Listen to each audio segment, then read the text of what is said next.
all, great to be with you guys. I literally was asked today by Division I D1 Ticker, which is a college athletics news service, what my favorite podcast was.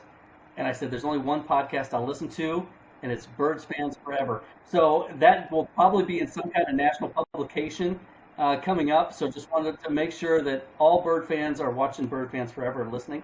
John, so that's my official endorsement. You'll see that in publication soon. But, it's great to be with you guys. I love this podcast. I've really enjoyed listening to everyone you guys have put together. This is Bird Fans Forever, episode 20 with Coach Giacoletti. So Coach Giacoletti was the assistant at St. Louis, but he was my coach on the 89-90 team and then went on to coach 4 more years at Illinois State. And awesome to have you, Coach. Thank you. Thanks, Coach. Excited to be here. Last time you and I were together, we were eating pizza, I think, at Luca Grill, right? With Todd Cagle. So there's a shout out to Todd Cagle. So, yeah. Cagle told me he wouldn't come on until I had all the coaches on. So now I got Coach Giacoletti. I am got 3 of the 5. So, all right. Coach, we start this always. How'd you get the ISU? Well, I obviously played high school and college basketball, and the last couple of years of college basketball knew I wanted to get into college coaching. And I was a graduate assistant at Western Illinois for a year, was an assistant, part-time assistant at that time at Oral Roberts University for 2 years with the legendary Ted Owens, and went with him to a brand new fledgling league, the World Basketball League in Fresno, California. And was there for a year and a half. The team went bankrupt probably 3 different times, and then finally the league folded. And so that was right maybe February of '89, and was looking for a job. And born and raised in Peoria, Illinois, watched Bob Bender, followed his career. He had just gotten the Illinois State job. Did not know Coach at all, which is extremely rare to be able to go get a job and not know him. Ted Owens had recruited him to Kansas when Bob was in high school, so he helped me a little bit with it, but got really lucky, to be quite honest with you, and had no idea how that would change my life, having a chance to go with Bob during his time at Illinois State, and then I went with him for 4 more years at the University of Washington. Yep. Awesome. All right. So, got a chance to what's that the first conversation with Coach Bender? What was that like? I mean, you're really young. He was young too, right? He was. It's interesting because I went back to Central Illinois. I had interviewed for a junior college job in Rockford, Illinois, the day before I was going to interview with Coach Bender at Illinois State. And when I went to Rock Valley Junior College, everybody was dressed in coat and tie, very proper. I walk in to see Coach Bender. He's in shorts, flip-flops, and I'm in a coat and tie trying to be, first impressions. I was like, I like this guy already. This is unbelievable. But he, anybody that knows Bob or meets him for the first time, maybe the greatest lesson I learned in 4 years or 8 years with him is just how to treat people and making those first impressions. There was nobody better or more sincere than Bob was and still is to this day. Absolutely. Yeah, and as a player, right, we go from the previous regime, right, which is a Bob Knight heavily influenced, to you guys, right? And so, there was a little bit of a learning curve for us. We weren't used to being treated that way, right? And the love and respect, and you guys just coaching us up all the time was just awesome. So thank you.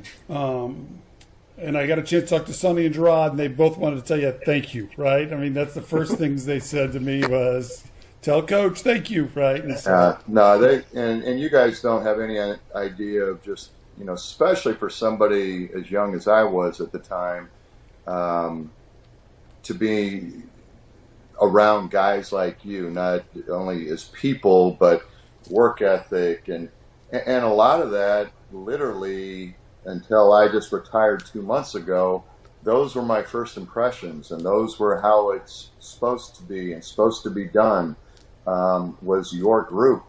and it was such a magical year that year for so many different reasons. And after I spoke with you on Sunday, I tried to, I've been a part of 34 teams before I ever played in college 4 years and high school for 4 years. So I have a tough time every now and then remembering certain things, especially that far back. But the first year at Illinois State with your group is etched in my memory pretty solid. The next 3 years, people talk about. I've watched several of your podcasts, and I hear people say things, and I'm like, I just didn't remember that. Yeah, I do too, right? Or there's part of the stories that I just didn't know, right? Like Butterly, right? Here I am sick and at Colorado, trying to get myself back onto the court. I didn't understand what Butterly had to go through, right? And here I am defiling Colorado. I mean, right, I can't keep anything down either end. It's just nasty everywhere. And I'm a big human being. And, just to hear it from his perspective, it's just been, enlightening. So awesome. Yeah. All right, so we talked about things we wanted to hit on. And you and I started talking about the fight, right? And one of the things that you told me was that you use this on other teams as was it a cautionary tale? Was it more of a, hey, you guys need to go in the locker room and sort this out? Or, I mean, I think, I was a head coach 4 different times for 14 years, and you have a lot of different moments throughout each one of those years where you try to get a point across or try to grasp back in time at something that worked. Right. That just happened by accident, but literally propelled that team to a conference tournament championship and an NCAA tournament appearance and playing Michigan, who had just won a national championship the year before, right down to the wire. So, I think I probably used it a lot of different ways, explaining that, maybe somebody had looks on their face and we're going to have another meeting. And you just don't know what buttons to push along the way to try to get a group to change. And so you explain, this literally changed all of your guys' all of our lives. Absolutely. You go to the NCAA, you win any kind of championship and then go to the NCAA tournament, it changes your life. Changes your perspective on things. And so, it's probably a lot of different, lessons or trying to get, push some buttons with people. Or, if you are going to throw some punches, let's go behind closed doors like grown men and drop the gloves and say what we got to say and do what we got to do. And then, it's no different. When you're an assistant, it's fine to be able to disagree with the head coach behind closed doors, but when you walk out on that floor, you're all united. Amen. And no different than coaches and players and teams. So that was one of the magic moments. As I remember it, maybe I remember it a little bit differently, but as I remember it, I'm not sure. We were on the road. We took the charter flight back. I don't even know where we were coming from. Creighton. We had laid an egg after a loss. Now, of course. But the thing about that loss, right? I mean, even though we didn't play up to our potential, that was Harstead and Gallagher, right? I mean, those two, 4,000 points, 4,000 rebounds between the two of those, that's like outrageous numbers, right? So we didn't play well. Okay, well, I couldn't tell you the score.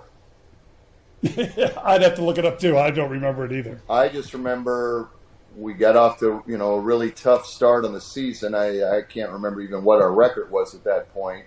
But remember, it's 2 a.m. We get back to Redbird. Coach Bender wants everybody to meet. He talks to the team for a little bit, and then he looks at us 3 assistants and says, you guys need to stay in here with them and try to figure out and get these guys to talk. I do remember the message. It was more so getting you guys to talk. And so much, again, looking back on that and other times where we've been in those situations as a head coach, trying to get our guys to say tough things. And we had some guys step up that night, say some tough things, both verbally and I think physically. And but when we all walked out of there that night, everybody was on the same page, and it changed the course of history for that season. Yeah, no doubt about it. The record was 6-9 after that loss that day. Then they won 12 out of the next 15 games. Yeah, and one of those games was without Ricky at the end of the season. Yeah, so yeah, it was a remarkable turnaround. So there's so many unique stories to that season. There were probably, Ricky, the performance he put on in the conference tournament. It was the last Missouri Valley Conference tournament held on a campus site. Ricky's mother passing away that year. Just so many different sidelines that went on during that 4-month stretch. It was pretty remarkable, to be honest with you. Yeah. It was crazy. All right, so we asked the coaches, when you're getting ready to play Michigan, and you look at their roster, and you look at your roster of your kids, what are you guys thinking? Right? I mean, spot for spot, you're looking at guys that are going to play in the NBA for 14 plus years, and you're looking at your own roster going. Yeah, I think Coach Bender did an amazing job because his experience playing in those types of games as a player at Indiana for 2 years, at Duke for 2 years, and then being an assistant at the Duke level, it paid huge dividends. For someone like myself, I just was kind of in the background watching him get you guys ready and basically talking the staff, the players, everybody into, and I can't remember exactly, but it rubbed off on me later, and that's a whole other story, but I remember it that week as being a free shot. In life, you don't get very many free opportunities. You got the defending national champions, you're in the NCAA tournament, it's a neutral court, neutral officials.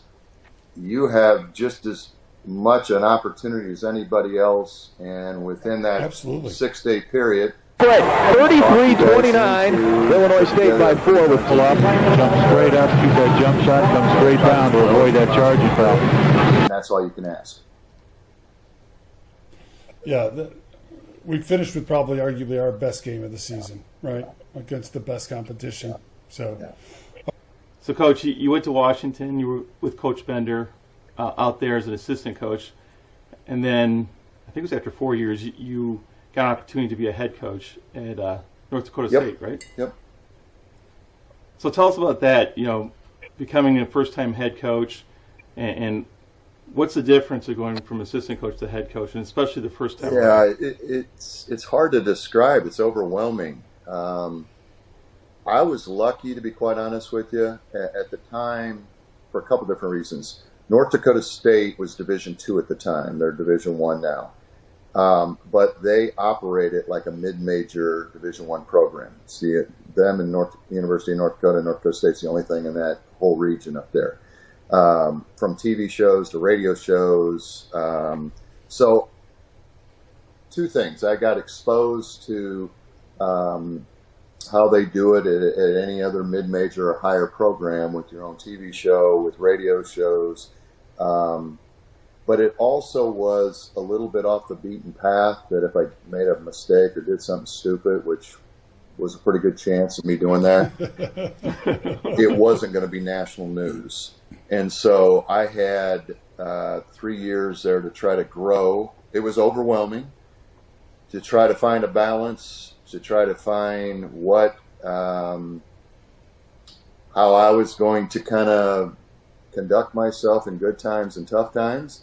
And so I was very lucky to have the experience in North Dakota State, because it's made me so much better for the Eastern Washington job. We wouldn't have got lucky at Eastern Washington if I wouldn't have had the opportunity at North Dakota State. We did fine at North Dakota State, but it was you just have no idea what 12 more inches down on a bench is.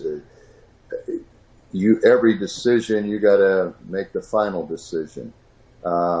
Everything you do is starting to get in the time. I got that job in 97. So it was starting to get to the point of, wasn't the old Wild Wild West anymore where you could go out and do things and somebody would take care of it if you did something dumb. It was to a point where you had to make sure basically 24/7 yourself, your staff, your players were conducting themselves in the right manner. There was a time there when I first got into coaching where, a lot of that stuff was still taking place. I can't remember if we even had cell phones at that time. I think they were just coming into play. But it's huge, and each person's got to find the balance within themselves. That to me is the biggest fight. Is what you want to do, but there's also a proper and a right way of doing it and handle things. And it's easy to handle during good times. It's a little bit tougher when you're struggling and trying to find a way to get a team turned around or to jumpstart it in some different way. So experience in this business is king. And so people that can go back on past experiences as a player, as an assistant, as a head coach, I think you're the one that's got a chance to be more successful down the road. So when you're putting that staff together the first time, are you looking at the phone's probably ringing, right? And people are reaching out to you. How do you decide which three to bring in and be your assistant coaches? Are you trying to offset something like where your strengths are, or some people and feel comfortable with? And then what would you do differently the second time around than perhaps you did the first time? Great question. I think the first time around, I think my whole career, it's about relationships. I was lucky in getting a job at Illinois State because I really did not have a relationship with Coach Bender. I don't know if that happens anymore at all in anything. And I mean, back 25 years ago, you're not going to get hired if you don't know the guy. There's too many people that you have relationships in. Used to be you were on the road for the entire month of July. You'd leave July 4th and come back August 1st. And we did that probably for 15 years. So you see everybody on the road. You know which guys go out drinking, which guys are doing things they shouldn't be doing, which guys do it the right way. You have a platform because everybody's out in front of everybody. You're at the same tournaments and events. So those relationships and those things that you've seen along the way greatly impact you when you're trying to then hire a staff. Now there's a lot of obstacles when you're hiring a staff. Money, where you're located. You just can't, go out and go, I want that guy. And it's a recruiting process again. So I was lucky enough to have some good people along the way. And but you keep learning as you grow. I was much better, like I said, the next 4 years at Eastern Washington than I was those first 3 years at North Dakota State. And at Eastern Washington, your third year you'll take them to the NIT, and your fourth year the NCAA, right? And we talked about this the other day, John. We caught lightning in a bottle, but we did it the right way at Eastern Washington. All those kids had been in the program. They were all high school kids, all redshirted. That will never, ever happen again today. So the best players on that team, Elvin Snow, Mark Axton, Brendan Merritt, those guys would all been gone after the second year there. They would have been swooped up. Elvin Snow was 2-time player of the year in the league in the Big Sky. I mean, he'd have been gone a long time ago. The way it works today, that will never, ever happen. So, I feel fortunate and lucky to have gone through a period like your teams at Illinois State that you feel a part of Redbird Athletics here, 30 years after the fact because 32 years, Coach, making me feel old, but yeah. Blood, sweat, and tears for 5 years. You're a Redbird So, Amen. kid that transfers For life. 3 different times, where's he going back to, and what's he feel any allegiance to? This college athletics is as screwed up as it's ever been right now. I don't care because I don't have to watch what I say anymore. But this NIL is a joke. This transfer portal is a joke. The NCAA has no control, zero. It will be defunct here in the next 2 or 3 years. There's no juice. There's no accountability. There's no rules. It's just wild, wild west. Do whatever you want to do. I didn't want to get off of that kind of tangent. I apologize. No, and that's all, Coach. And, Coach, you and I talked about this in the morning, right? I mean, when we chatted. But to build a family and program, you can't, it's not that way anymore. So you either get out or you adapt to how it has to be done today. That's the 2 options. Right. And hence why you took retirement and you're moving to Florida. In the morning. Right? I mean, my trunk is packed. Yeah. It's almost like going away to college. And I say this humbly and with a little bit of nervousness. We leave tomorrow. My wife and I leave tomorrow for that next chapter in your life. And we bought a place 2.5 years ago in Florida, and we're going down there until May. And we know one other couple in this town. We're in Santa Rosa Beach, and you're excited, but kind of like going away to college. There's some apprehension. You're not really sure how it's all going to play out. Yeah, Coach, go, Steve, go.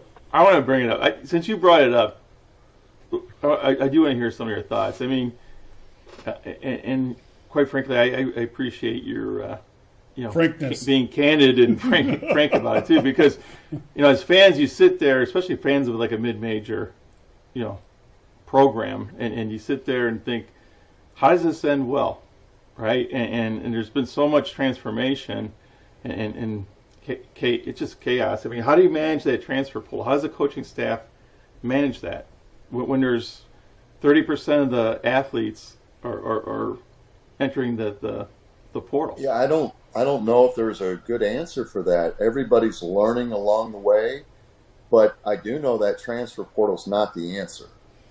It's the answer for the Power Fives because it's going to be easier. You're going to be able to cherry pick the mid-major and the low-major player of the year, all-conference team guys. Those are easy to get. But everybody else, you better do your homework because there's reasons why you're transferring. Everybody's got a different reason. All we're doing is teaching the next generation to quit, not only once, but 2 and 3 times. We had opportunities this spring, and I didn't retire until June 1st when I actually made my decision. And we had guys that had already transferred once. The way the rule works, you got 1 free transfer. After that, you had to sit. And I remember our staff with our compliance officer, and I said, they're going to fold. The NCAA is going to fold. This kid's a 2-time transfer. You're telling us we can't take him because he's got to sit another year. And you know what? Every one of those kids got a waiver this year.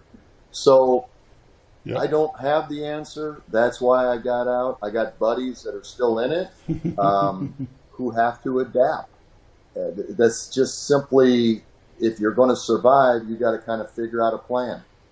I thought I had a plan for all 4 jobs I took. I kind of had a plan on each one, whether it be how your budget is, how you're going to be able to recruit, what high school kids, redshirt kids, whatever it may be. I don't know what the plan is today. I really don't. It's like a G League team every year. Again, the Power Fives are going to be fine because they're going to be able to. I'll give you a great example.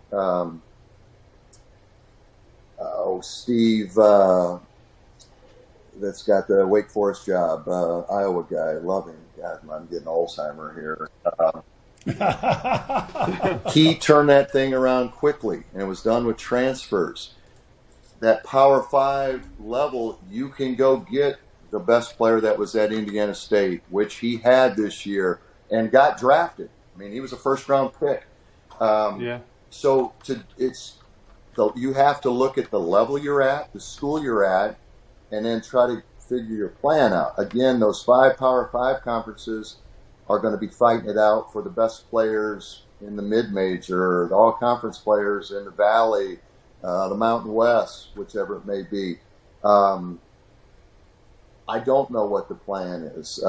It's year to year. Better make the most of this year. Another example, in January, we got off the plane here in SLU, and Travis said to me, you've done 4 or 5 of these foreign trips. He said, start to put together some bids and some options, and for us to go in August. I didn't really know. That's great. Didn't really know a month later what he was talking about, but it was a way. We have an old team, and we were able to keep everybody intact. It was one more way other than the NIL to be able to keep kids focused and talking about going to Madrid for 3 days, where our SLU sister campus is at, to go to Italy for 6. It was another just way to keep people engaged and looking forward to something, because we don't have the NIL number money-wise that other folks do. So I think you're just piecemealing it together right now and trying to figure it out the best you possibly can. Don't have the answer. All right, Coach. Well, we've had Butter on, right? And everybody loves Butter. And then, Coach Morris, we're talking about the Europe trip. The only thing I got in my head is the fact that here I am thinking, there's Coach Jack, no shoes on the bench trying to coach, and Butter's out trying to shoot threes. Well, any guy that had Shot Doctor as his license plate, we taught him to actually shoot the proper way. Each coach took him under their wing for a 5-minute period over the course of that season, and he was into it. There was nobody putting more time in other than our players, you guys in the gym, than Butter in there. The only thing I was embarrassed was that I was the only guy that had the same size feet as Butter. Small feet, small hands, but a big heart. And I tell you, it was like a movie set, because I think it was the second shot. I don't think it was the first one. I think he jacked an air ball up the first one. But the second one gets swung to him, and Coach Bender specifically told him before he goes in, he goes, "We're going to let you play because you busted your hump, this year, and but you're not going to shoot the basketball. Pass it to somebody else." And he jacks 2 on the first possession. I was like, what? Did he not hear me? No different than driving Christian Leitner back to the airport in Peoria. He got to swing through Dairy Queen in Washington, Illinois, and he missed the flight. Did that one come up with Butter? Yeah, he told us. That came up too. Sadly, I know all these stories, so I'm like, dude, are you going to tell that one? And he's like, yeah, let's tell it, right? Just like shooting the 3 ball technically is an NCAA violation by the guy who is the head of the rules committee for the NCAA right now, right? And so, when Coach Mo and I talking about it, he's like, we won't tell who it is. And then when I got Butter on, I was like, you going to talk about it? He's like, what are they going to do, kick me off the rules committee? This is 30 years ago in Europe. Well, the other piece then, he was the guy calling the book in and statistics into the paragraph, and Coach was like, that's going to somebody else. I don't know who it's going to. That's not going under Dan Butterley, number 24 or whatever. So I had Coach Lowenthal guess and Coach Morris guess. Who do you think took the points from him? I heard it on the episode. I would have never known, but I heard it. It was Kegel. Kegel, yeah. Which is so appropriate. For TK, absolutely. Yeah. So when he makes that shot, what does Bender? He's got to turn to the staff. What does he do? By that time, I think we were just. It was the end of the trip. The trip couldn't have gone any better. It was one of those first trip I had ever been on, and it was one of those magic bonding like they're supposed to be. I everybody's laughing and having fun, and so many things got accomplished and laid the groundwork for leading into the next season. And just actually, no, that's going into the second year, wasn't it? Or was that at the start? No, Third. Third. That's okay. actually third. Okay. So you'll win the conference championship. Okay. Yeah. Yeah. The tournament won't go as well, and you get screwed in an NIT bid. Yeah. No, you're right. But that played a huge part in helping that team. That's right. The team that won 5, 6, whatever it was that year, transformed to 17, 18, whatever it was. So that trip played a huge part in that. Yeah. See, I told you I can't remember. Right. Well, we got to ask you this story because he told us about your first road trip, okay, and being out in New Jersey. I think it's probably Dickinson, right? And fairly nice. They get lost, and you guys are on the bus, and so this is funny. Like Pemberton always talks about, like, the former era would have.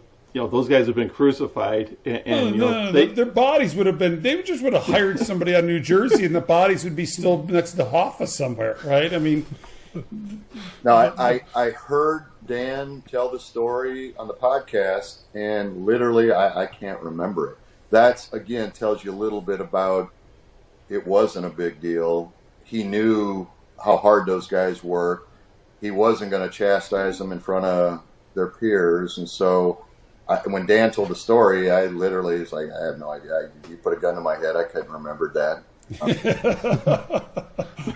But again, tells you about Bob Bender and just how he treats people and what he's all about and what that program is about. Absolutely. Right. I mean, they got on just to see our managers in the back changing into their suits, and we're getting ready to head to the game, and we're like, what the heck is going on? No. We'd never seen this before, right? And so... what's crazy, I think, is with Dan and all those guys, Father Time, those guys did things. Yeah, those guys did things, and they didn't want to thump their chests. They just did them, got them done, and that's what hard-working, good people do, and we had an abundance of them during that period of time. Yeah. And they just came in, and for those players that mistreat managers, just disgusting to me, right? Because they work harder than players do, right? And they don't get the recognition, and you guys would never have let that happen. We wouldn't have done that, and. It was just it was a pleasure to have 4 years of the past thing, and then to be with you guys was just, and I kind of think that fight is a turning point for us to start thinking a different way, right? We hadn't bought fully in. Now, we're 3-9 at that point, but we have 1 point losses to Oregon. We have 1 point loss to Green Bay. We have a 2 point loss at home to Purdue. We're not losing to bad teams, right? Oregon had Gary freaking Payton on it, right? And we lose by 1 out at that Far West Classic. That's a tough-ass play, that game, right? I mean, that's just not, So. No, you're right. Again, you're bringing back memories. I couldn't even remember the Far West Classic. That's back when Oregon and Oregon State were in the tournament, the 14 tournament meeting. Those are times that you couldn't. It's not happening anymore. No. And Coach, in your defense, you have 34 seasons to remember all these things. I only have 5, right? So it's very, fresh for us, right? Because we only have 5 of these. And then anything we've watched on the news or the paper about what you've gotten into in your coaching, right?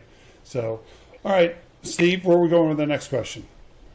So you showed up at ISU. You got a whole bunch of new players you need to evaluate, right?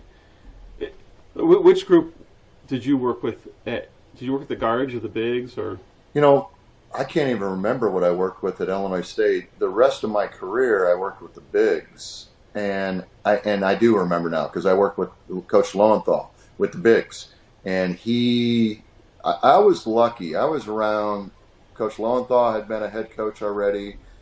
Bob Bender, his pedigree, and the Duke system.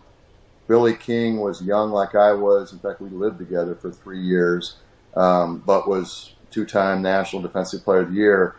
For a third assistant and a young guy to be able to, have some type of coaching philosophy and base, a lot of it came from those 4 years. And I work with Coach Lowenthal now. It just took me a second with the bigs. And I ended up being a big man coach for the rest of the time. Every place I was at, either as a head coach or as an assistant. And some of the things that Coach Bender and Coach Lowenthal taught me at that time at Illinois State with the bigs, I used 2 months ago, down here at St. Louis U. So, for me, it was a very fundamental base helping me with my craft for the next 34 years. So when you showed up in Utah, there was a pretty good big that was on that team. Yeah, a shitty coach could have done a really good job with him. So Jon Pemberton or him, which one are you taking? There's so many similarities, and John is an old school guy. Andrew Bogut's an old school guy. I got along with old school guys, and what I mean by that, guys that are going to drop the gloves, going to play their butt off, going to listen and try to do what you ask. And Andrew was the same as John. He just had a little bit more God-given ability in some areas, but he had let's be honest. Mentality. He had a...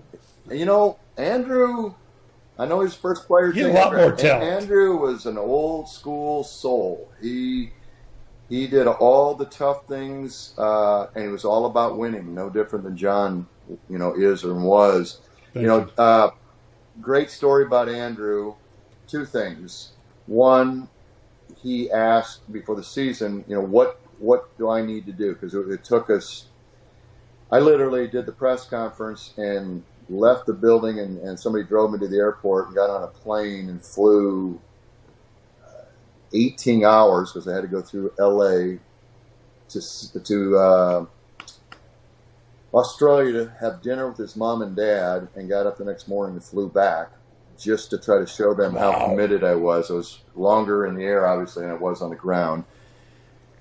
But Andrew, once he bought into our staff and myself, he asked, what do I need to do? I said, you want to separate yourself, go lead the country in rebounding, which he did into the very last game of the season. Somebody went out and got like 21 or something at Weber State. And 2, your team's got to win. We won 28, 29 games that year, and were very average. Had a really good point guard and had a really good center. And so his thinking would not even correlate with the thinking of guys today. John can attest to this. They're not worried about winning. They're worried about, Andrew never asked me about points, how many points I need to average. It was, what are ways that I can separate myself? And then he took charges. He led our team in charges taken that year. That's an old school mentality. That's what can I do for our team to be successful? And that's what's lost today in college athletics. I should just say in college basketball. I don't know about any other sport, but in college men's basketball, right. That thing is, if you can find somebody that gives a crap about winning, that's the start. You got a chance. It's all about me. What can you do for me? And think about this for you and Coach Lowenthal, right, doing the bigs. Scott Fowler, right, Coach Lowenthal's in his episode, one of his proudest moments was in the championship game against Southern, Scott Fowler getting 3 charges in the first half, all on Freddie McSwain, their Ricky Jackson, right? Yeah. I mean, game-changing, right? And so yeah, no, you're exactly right, and that came from Coach Bender. I mean, we had little stickers, if you remember, So I mean, on me as a coach, that carried through to the end here. And they changed the charge rule how many different times over 34 years? Yeah. What's the charge? What's not the charge? You got the charge circle now, but those are things that I'm hoping, and I think so. Your teammates, your 13 teammates, John, had different impacts on what Coach Bender instilled and all the right things and the good things of just being good people. I mean, Amen. Look how successful all you guys have been over the years. That's what it's supposed to be about, and that's what it still should be about. But it's win today. Here's one for you, Coach. The fourth charge in the first half was taken by another big, Sonny Roberts. So your bigs took 4 charges in the first half, right? I mean, that's you wouldn't see that in today's game. Yeah. And so, but again, that's a testament to you and Coach Lowenthal and the mentality you guys, working with the coaches and working with us. You had Fowler and Pemberton and Roberts and Coleman, right? Yeah. And so, no, we had a good group, guys, but those 4 years for so many different people, everybody in that program are everlasting. I mean, look at all the discussion we talked about Dan Butterly, and you could go through the other managers, and every person in that program has gone on to lead, great fathers, great husbands. No, it's pretty special. very special, very special. Yep. All right. So, Coach, we usually end it here and give you last words you want to say before we wrap this up. I think at least selfishly, I hate to use the word I, but in my 34 years in college basketball, Illinois State was one of the fondest memories. That I met my wife in Bloomington, still married. And just so many, brings a smile on my face. So many great friends, so many great experiences, and it was really the foundation, me trying to hone my craft as a coach for, the next 30 years in it, and nothing but fond memories of being a Redbird. Yeah, and I told a bunch of the guys I was getting a chance to talk to you, and again, from the Vandegaard era, right? The Vandegaard, Wim Hamer, those guys, they were all like, tell them hi and, miss them and blah, blah, blah. And so from the bottom of my heart, thank you very much for coaching me, right? And thank you for that compliment against Andrew. Even though we know athletically I have about 8% of what that man has. But I do want to leave you with this thought. You worked hard on my defense, right?